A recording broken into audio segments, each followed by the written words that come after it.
नमस्कार मित्रांनो, शेतकरी ब्लॉगमध्ये आपलं स्वागत आहे मित्रांनो. तर तुम्ही पाहू शकता आपली मोटर आपण चालू केलेली आहे. रात्री 12 वाजता लाईट येते, सकाळी 8 वाजेपर्यंत लाईट राहते मित्रांनो. परत चांदोबा निघाला आहे, पाहू शकता तुम्ही. थोडं आता उजेड त्याच्यात पडत आहे मित्रांनो. चांदोबाही निघाला आणि आपणही पाणी भरण्यासाठी आलो मित्रांनो. पाहू शकता तुम्ही, मोटर चालू केलेली आहे आपण. तर आपल्या बरेच दिवसापासून आपल्या हरभरा पिकाला आपण पाणी दिलेलं नव्हतं.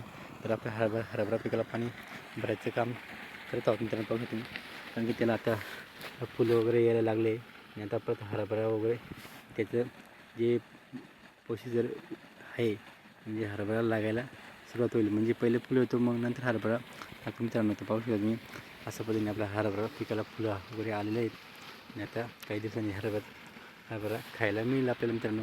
अशा पद्धतीने आपल्या हरभऱ्याला पिकाला आपण भरपूर ताण दिलेला आहे पाणीचा, म्हणून आता त्याला पाणी देण्याचं खूप गरजेचं आहे मित्रांनो. पाहू शकता तुम्ही हरभऱ्याचं झाड.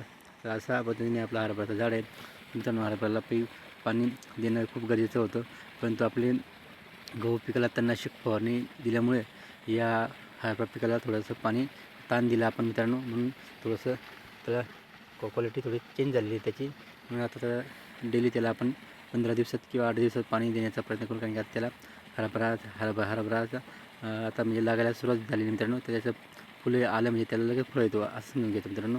असं पद्धतीने आपल्याला हरभराचं फुल पाहू शकतो मित्रांनो. असं पद्धतीने हरभराचं फुल आलेलं आहे. नंतर त्याला हरभरा लागणार आहे मित्रांनो. असं पद्धतीने आपला हरभरा पीक आहे. काही वाटाणा पीक आहे तिकडे मित्रांनो. असं आपण रात्रीचं त्यांना पाणी भरण्यासाठी आलो हरभरा पिकाला. व्हिडिओ आवडला तर लाईक शेअर नक्की करा. आमच्या चॅनल सबस्क्राईब करा. जय जवान जय किसान मित्रांनो.